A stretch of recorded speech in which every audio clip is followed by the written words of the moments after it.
Alhamdulillahi Rabbil Alamin Ar-Rahmanir Rahim Maliki Yawmiddin Iyyaka na'budu wa iyyaka nasta'in Ihdinas siratal mustaqim Siratal ladzina an'amta alaihim Ghairil maghdubi alaihim waladdallin Amin. Bismillahirrahmanirrahim. Alhamdulillahi Rabbil Alamin. Wassalatu wassalamu ala rasulil amin Sayyidina Muhammadin wa ala alihi wa sahbihi ajma'in. Allahumma salli ala badrit tamam wa misbahul zalam wa miftahi daris salam wa syamsi dinil islam Muhammadin sallallahu alaihi salatu wassalam. Allahumma aftah alaina hikmataka wanshur alaina min khazaini rahmatika ya arhamar rahimin. Rabbi shrah li sadri wa yassir li amri wahlul 'uqdatam min lisani yafqahu qawli. Subhanaka la ilma lana illa ma 'allamtana innaka antal alimul hakim wa la hawla wa la quwwata illa billahil aliyyil azim. Bismillahi ma syaa Allah la yasuqul khaira illa Allah. Bismillahi ma syaa Allah la yasrifus su'a illa Allah. Bismillahi ma syaa Allah ma kana min ni'matin fa min Allah. Bismillahi ma syaa Allah la hawla wa la quwwata illa billah. Amma ba'du. Alhamdulillah, bersyukur kita kepada Allah Subhanahu wa taala. Dan saya rasa bersyukur sempat berjemaah dengan tuan-tuan. Terlewat sedikit kerana ada urusan dan terus kejar ke surau tuan-tuan. Alhamdulillah selamat sampai.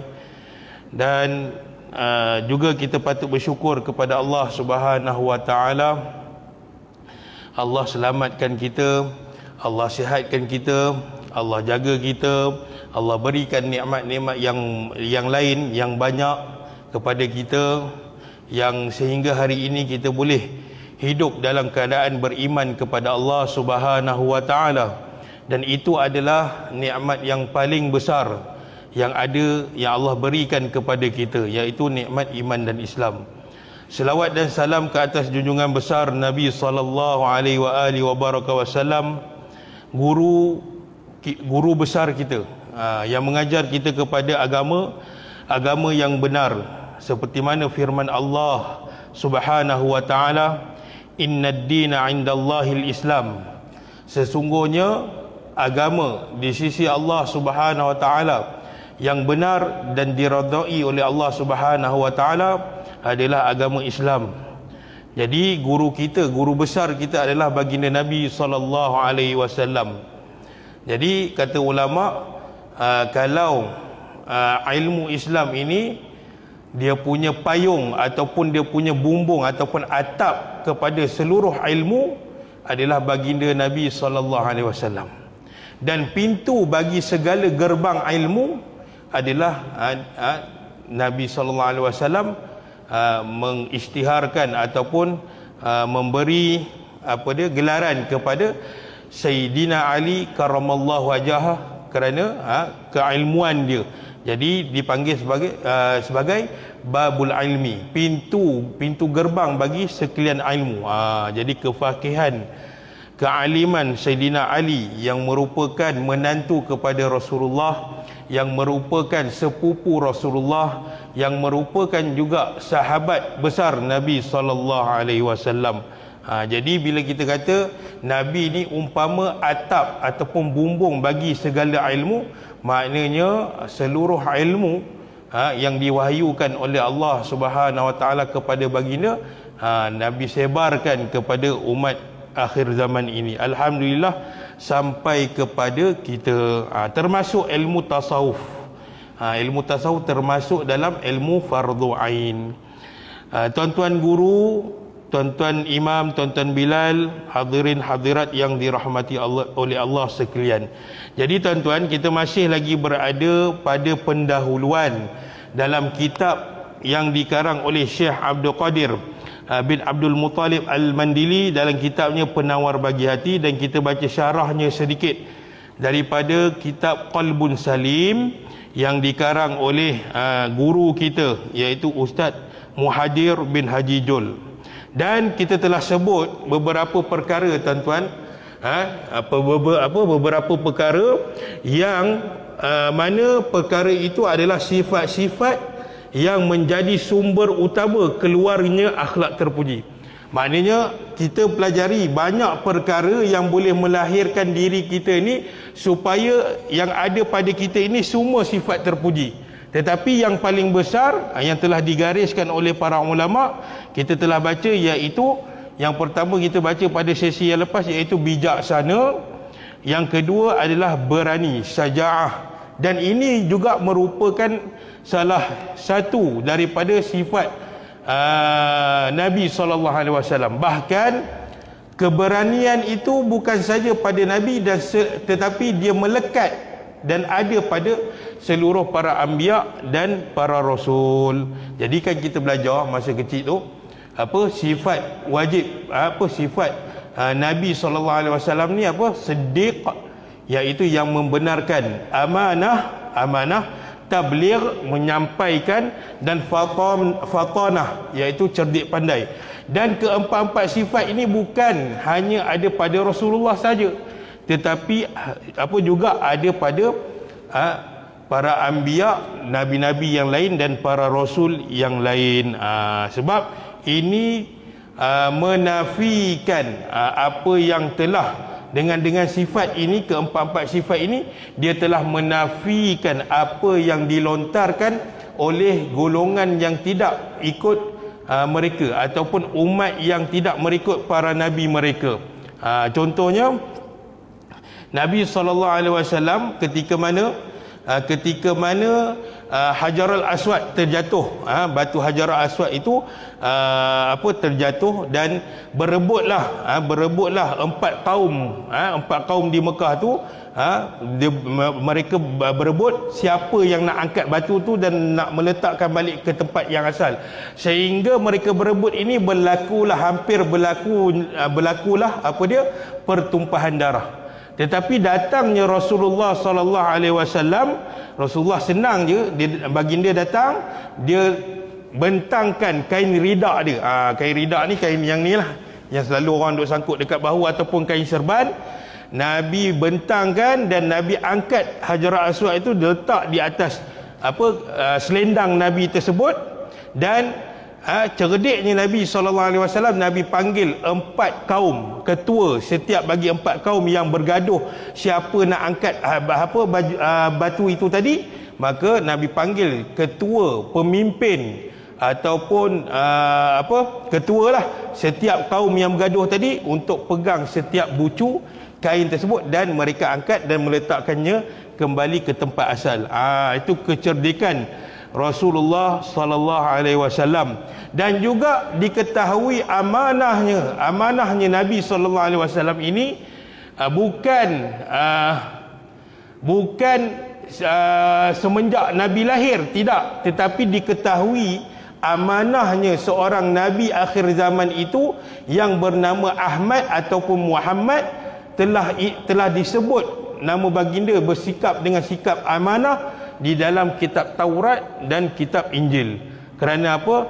Kerana kisahnya yang diceritakan oleh guru kita, bahawa Sayyidatina Khadijah Al-Kubra, isteri Nabi yang pertama, macam mana dia terpikat dengan Rasulullah, dia teringin nak kahwin dengan Rasulullah dan memang menjadi isteri Rasulullah, kerana Sayyidatina Khadijah ini seorang yang alim, seorang yang pakar dalam membaca dan memahami kitab Taurat dan kitab Injil. Tuan-tuan jangan bayangkan kitab Taurat, bila saya sebut kitab Taurat, kitab Injil, kitab yang ada sekarang pada orang Kristian, iaitu Bible. Bukan Bible tu bukan kitab Injil. Bible tu bukan kitab Injil. Jadi Sayyidatina Khadijah sebelum datangnya Islam, dia memang pakar, dia memang seorang yang muslimah yang beriman kepada kitab Taurat dan kitab Injil. Maka di dalam kedua-dua kitab ini disebut akan datang seorang nabi akhir zaman yang bernama Ahmad, dan antara sifatnya adalah sifat amanah. Maknanya sebelum diturunkan Al-Quran, maka telah disebutkan nama Rasulullah ini dengan sifatnya yang amanah di dalam kitab Taurat dan kitab Zabur. Dan Sayyidatina Khadijah ni percaya dengan ajaran kitab tersebut, dan memang dia percayalah sebab diturunkan oleh Allah Ta'ala. Dan ketika dia baca itu, dia memahami ayat yang terdapat dalam kitab Taurat dan kitab Injil tu, dia berumur 27 tahun dikatakan. Dan sejak daripada umur 27 tahun itulah dia tekad, aku nak berkahwin dengan insan yang bernama Ahmad. Itu bila dalam sirah Rasulullah, bila menjelang umur 40 tahun Sayyidatina Khadijah, maka dia berkahwin dengan Nabi yang berumur 25 tahun. Maknanya ketika dalam tempoh daripada umur 27 tahun dia nak sampai kepada 40 tahun, ramai pembesar-pembesar Mekah ni dah pergi meminang, tapi dia tolak. Kerana apa? Dia yakin dengan apa yang disebut di dalam kitab Taurat dan kitab Injil. Jadi dan kita pun kena percaya bahawa kitab Injil, kitab Zabur, kitab Taurat itu adalah suhuf ataupun risalah yang Allah turunkan kepada para nabi yang Allah turunkan kepada mereka. Contohnya kitab Zabur kepada Nabi Daud, kitab Taurat kepada Nabi Musa, dan kitab Injil kepada Nabi Isa. Adapun Bible dan kitab-kitab orang non-Muslim sekarang ni, itu bukanlah berasas daripada kitab-kitab yang Allah turunkan kepada para anbiya. Dan yang ketiga, hari ini kita nak masuk antara sifat yang boleh melahirkan dalam diri kita ni akhlak terpuji, iaitu dipanggil dalam bahasa Arabnya iffah. Ain fa ta marbutah, iffah. Iaitu apa maknanya? Iaitu menjaga harga diri. Jadi dalam Al-Quran, tuan-tuan dan puan-puan yang dirahmati oleh Allah, ada tak Allah sebut kepada kita, Allah turunkan ayat kepada Rasulullah tentang suruh kita jaga diri kita? Ada. Allah menyebut dalam Al-Quran, Allah berfirman, qu anfusakum wa ahlikum nara. Kata Allah Subhanahu wa taala, jagalah diri kamu dan ahli keluarga kamu daripada api neraka. Difahami daripada ayat ini, tuan-tuan, bila ulama mentafsirkan ayat ini, qu anfusakum wa ahlikum nara, Allah perintahkan kepada manusia, jagalah diri kamu dan jagalah ahli kerabat kamu, iaitu ahli keluarga kamu, daripada api neraka. Termasuklah suruhan Allah di dalam ayat ini mempelajari ilmu fardu ain, kata ulama. Maknanya bila Allah sebut, wahai manusia, wahai orang yang beriman, jagalah diri kamu dan jagalah keluarga kamu daripada api neraka, dia termasuk dalam ayat ini perintah Allah kepada kita, apa dia? Mempelajari ilmu fardu ain. Jadi bila kita kata termasuk perintah itu mempelajari fardu ain, wajib ke atas kita mempelajari, terutamanya lelaki. Sebab lelaki ni sangat-sangat digalakkan untuk hadir ke masjid untuk solat berjemaah, dan dari situ dia akan dapat ilmu. Setelah kita berpenat lelah di siang hari mencari nafkah yang wajib. Nafkah yang wajib apa, tuan-tuan? Bagi makan, tempat tinggal, pakaian, semua itu memerlukan duit. Jadi di sebelah malam pula kita kena spend masa kita untuk apa? Untuk mengelakkan diri kita, untuk mengelakkan ahli keluarga kita daripada terkena ataupun dijilat oleh api neraka Allah yang penuh dengan azab. Jadi di malam hari kita dah penat lelah pagi hari cari duit, malam hari kita wajib spend masa kita untuk mempelajari ilmu agama. Bila sebut wajib pula wajib aini ataupun fardu ain, bila sebut fardu ain, setiap diri kita wajib mempelajarinya. Walaupun perkara itu sekali dalam hidup kita pernah mendengar, cukup.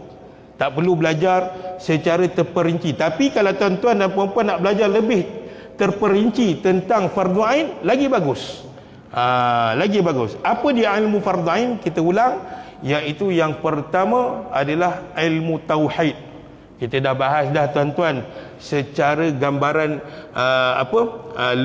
kesimpulannya tentang surah Al-Ikhlas yang kita sebelum masuk kitab penawar bagi hati. Itu ilmu fardu ain, dan kita telah bagi tahu bahawa ilmu tauhid termasuk dalam ilmu fardu ain, dan kita ambil intipati yang ada terdapat dalam surah Al-Ikhlas itulah akidah yang Nabi bawa, yang Nabi ajar kepada sahabat, dan sahabat sebarkan sehingga sampai kepada kita.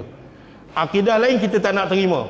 Akidah Mu'tazilah ke, akidah Syiah ke, akidah yang menjisimkan Allah ataupun memfizikalkan Allah dengan mengatakan Allah ada tangan, Allah duduk di atas arah, kita tak nak. Akidah yang benar yang dibawa oleh baginda Nabi SAW, iaitu akidah yang mentanzihkan Allah Ta'ala, mensucikan Allah Ta'ala daripada sama dengan makhluk.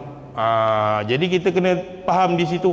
Dan bagaimana kita nak pelajari itu, sekurang-kurang saya tahu semua tuan-tuan dan puan-puan pernah belajar ataupun pernah mendengar tentang pembelajaran sifat 20 Allah Subhanahu Wa Ta'ala. Itu sekurang-kurangnya sekali seumur hidup cukup lah. Okay. Dan yang kedua, ilmu fiqah. Ilmu fiqah ni untuk mentashihkan, untuk membenarkan ibadah kita supaya ibadah kita diterima oleh Allah SWT. Kalau kita buat solat tetapi kita tak pernah belajar tentang rukun solat, kita tak pernah belajar syarat sah solat, kita tak pernah belajar tentang perkara-perkara yang membatalkan solat, tapi bila kita tanya kenapa kamu solat, sebab mak aku ajar, sebab ayah aku yang suruh dulu, jadi aku ikut je lah apa yang ayah aku buat dulu, aku ikut sampai sekarang. Dia tak tahu pun rukuk itu merupakan daripada rukun solat. Dia tak tahu pun membaca Al-Fatihah secara kuat, iaitu sekurang-kurangnya dengar hingga telinga dia saja. Tuan-tuan kena ingat, kadang-kadang kita tengok jemaah gitu kan, Allahu Akbar, dia baca dalam hati Fatihah, Allahu Akbar, terus rukuk. Tak sah. Kerana membaca Al-Fatihah sekurang-kurangnya bacaan kita tu, walaupun kita semayang seorang ke, kita semayang waktu malam tahajud ke, sekurang-kurang bacaan Al-Fatihah kita itu didengari oleh telinga kita sendiri. Bismillahirrahmanirrahim. Dengar kat telinga. Kalau diam je tak sah, sebab makhrajil huruf ataupun tempat keluar huruf bukan dalam hati, dia mesti dengan lisan, lidah kita.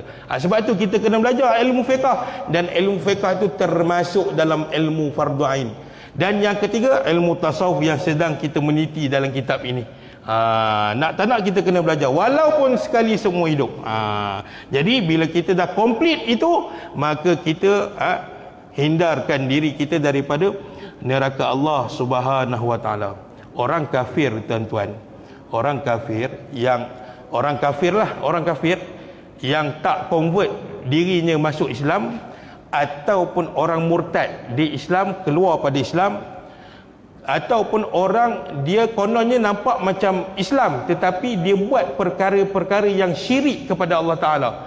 Dia pergi sembah kubur, dia pergi buat benda-benda syirik lah yang menduakan Allah Ta'ala. Jadi dia tak bertaubat, mereka ni tak bertaubat kepada Allah Ta'ala sehingga mati mereka.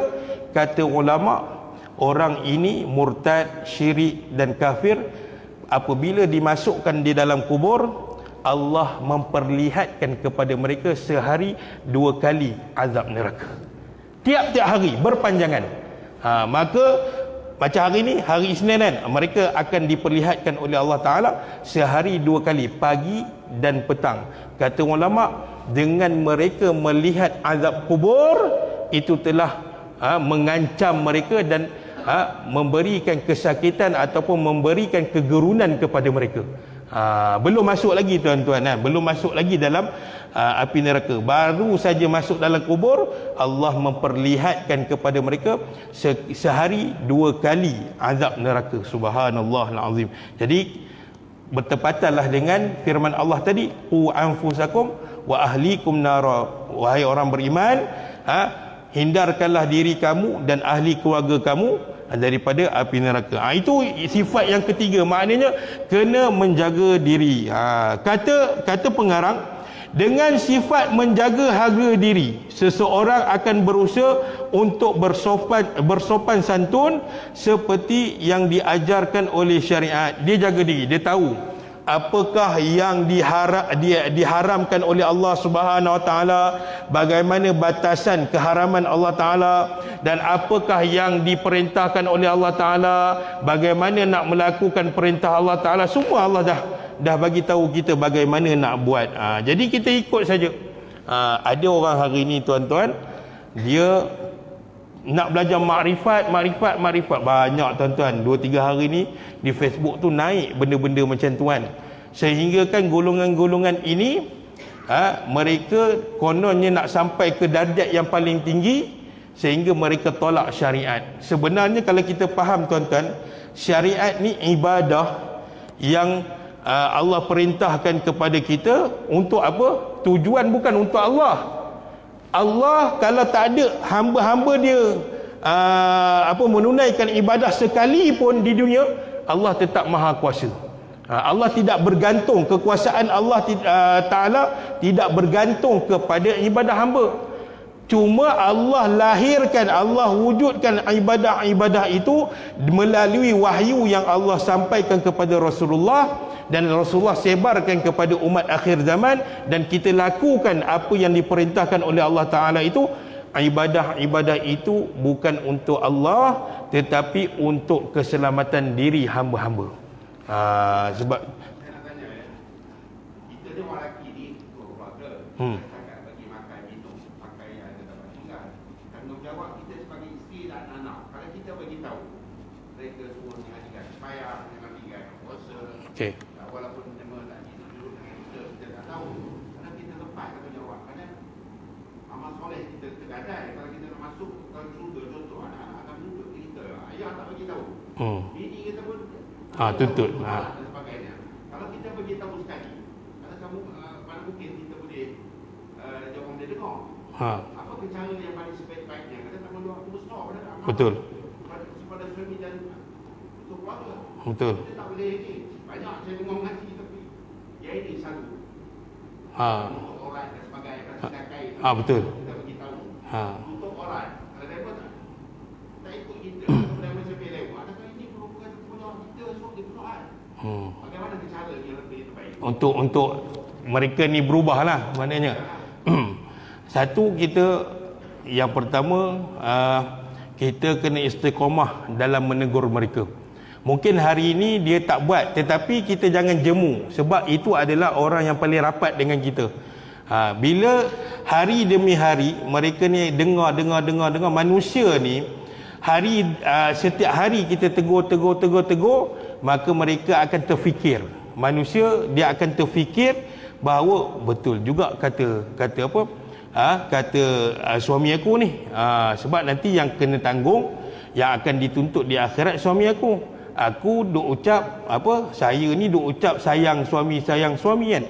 Tetapi kita diri sendiri ni, kita jangan putus asa untuk tegur, tapi tegur dengan cara hikmah. Cara hikmah ni maknanya, hari ni kita balik rumah, kata hari ni abang balik daripada surau tadi, kita buat macam lawak kan. Kita kata ada ustaz kata kalau kita nampak sehelai rambut akan diazab di dalam neraka selama 70 tahun. Jadi kita kena api di dunia pun kita rasa sakit, apatah lagi kita berada di dalam neraka. Na'udzubillah min zalik. Okey, hari ni dia tak nak buat, dia pakai tudung pendek, tak apa. Esok kita kita bangun pagi, kita puji pula isteri kita, yang kalau yang pakai tudung labuh sikit lagi cantik. Semalam dah cantik dah. Maknanya kita kena, diri kita juga kena istiqamah, kena kuat dalam mengharungi orang yang paling rapat dengan kita. Dan disambil dalam masa yang sama, jangan putus berdoa kepada Allah Subhanahu Wa Taala. Kalau dia tak nak dengar juga, itu semua di atas diri sendiri. Kita dah jenuh tegur. Dia akan tanggung dosanya sendiri. Tetapi kita yang paling penting, jangan putus asa. Jangan putus asa untuk tegur, tapi dengan cara yang baik lah. Kadang-kadang si suami ni dia tegur, kamu macam tu kan. Jadi tak elok. Saya ingat lagi dulu, bila kita sekolah tadika, saya ingat lagi peristiwa tu. Ada seorang pakcik ni, dia tengah cangkul, dia pakai seluar pendek. Yang saya ingat ayat yang saya sebut, saya kata, pakcik, ustazah kata orang yang pakai seluar pendek ni, dia tunjuk lutut dia tu banyak kudis, ataupun lutut dia tu nanti akan dibakar. Nanti bila dibakar, nanti dekat akhirat lutut dia tak nampak cantik. Macam tu je. Jadi alhamdulillah, hari demi hari pakcik tu dia pakai seluar 3 suku. Lama kelamaan dia tak pakai dah seluar yang pendek. Sekurang-kurangnya dia tutup aurat dia. Jadi yang paling penting, yang pertama, diri kita ni sebagai seorang suami, kita kena penuhi ilmu di dada kita dulu lah. Kita kena, hidup kita ini kena penuhkan dengan ilmu, yang pertama. Yang kedua, apa saja yang kita dapat ilmu daripada mana-mana, yang kita belajar daripada tok guru mana-mana sekalipun, kita sampaikan kepada mereka. Dan yang ketiga, istiqamah dalam menyampaikan kepada mereka, walaupun pada waktu itu isteri kita atau pasangan kita ataupun zuriat kita tidak berubah lagi, kerana Allah tahu apa yang telah kita lakukan. Jangan sampai kita tidak buat langsung. Kalau tak buat langsung, itu yang nahas tu. Itu yang lagi bahaya. Sebab tu Allah kata, qu anfusakum wa ahlikum nara. Termasuk kata ulama dalam ayat ini, iaitu mempelajari ilmu agama dan sampaikan kepada ahli keluarga. Itu penyebab yang boleh menghindarkan diri kita dan ahli keluarga kita daripada diazab oleh neraka Allah Subhanahu Wa Taala. Itu saja. Jadi benda ni memang kita nampak hari demi hari, kebanyakannya begitulah kejadian hidup manusia.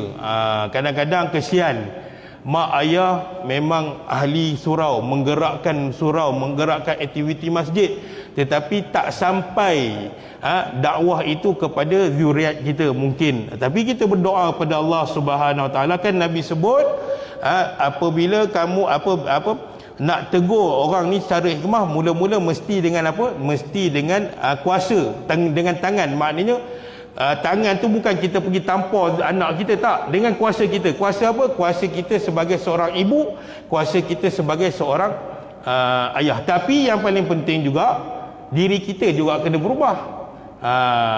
Diri kita juga yang kena berubah. Kalau kita juga macam tu, tapi kita tegur anak kita, dia tak jadi role model kepada zuriat kita.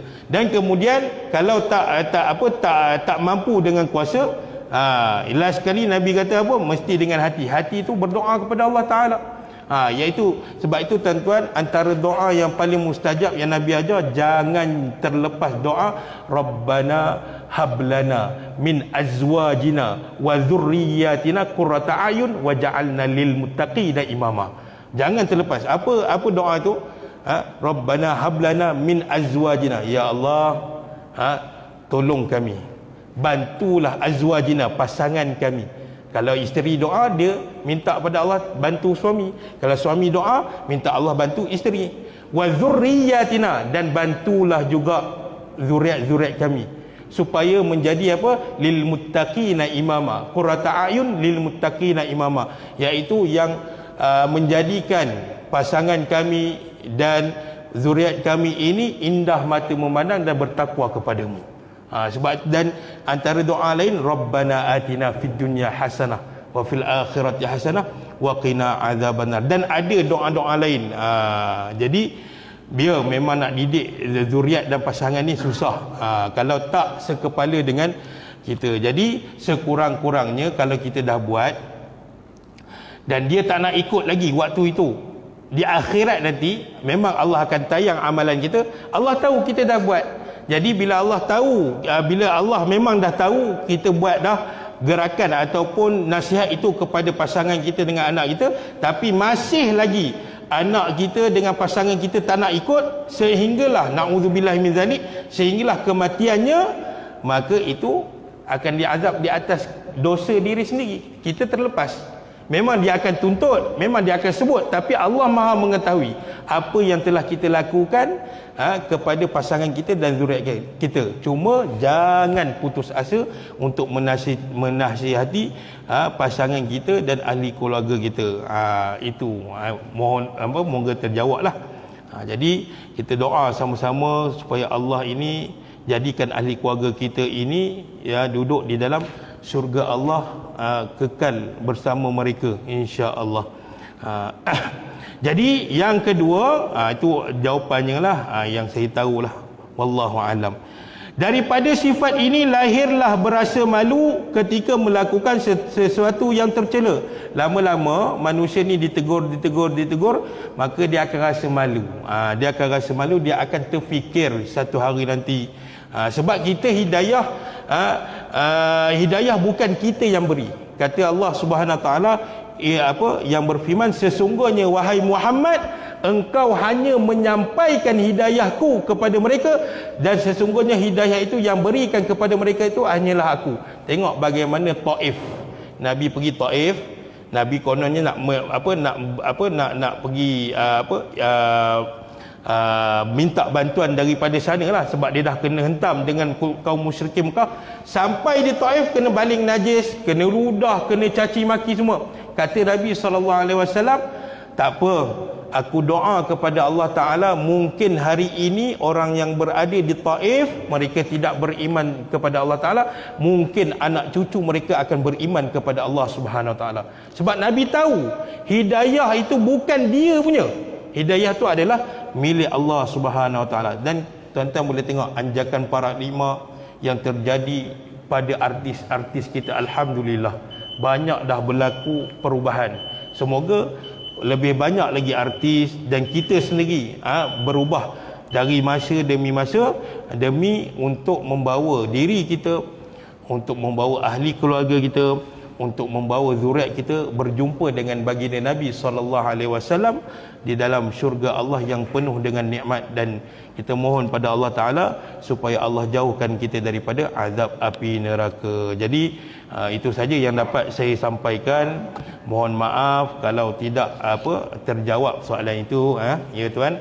Jadi mohon maaf kalau ada terkasar bahasa, mohon maaf kalau mengambil masa tuan-tuan yang agak lama. Jadi kita akhiri dengan doa. A'udzubillahi minasyaitonirrajim. Bismillahirrahmanirrahim. Rabbana la tuzigh qulubana ba'da idh hadaitana wa hab lana min ladunka rahmah innaka antal wahhab. Rabbana hab lana min azwajina wa dhurriyyatina qurrata a'yun waj'alna lil muttaqina imama. Rabbana atina fid dunya hasanah wa fil akhirati hasanah wa qina adzabannar. Wassallallahu ala sayyidina Muhammad wa ala alihi wa sahbihi wasallam, walhamdulillahi rabbil alamin. Saya akhiri dengan assalamualaikum warahmatullahi wabarakatuh.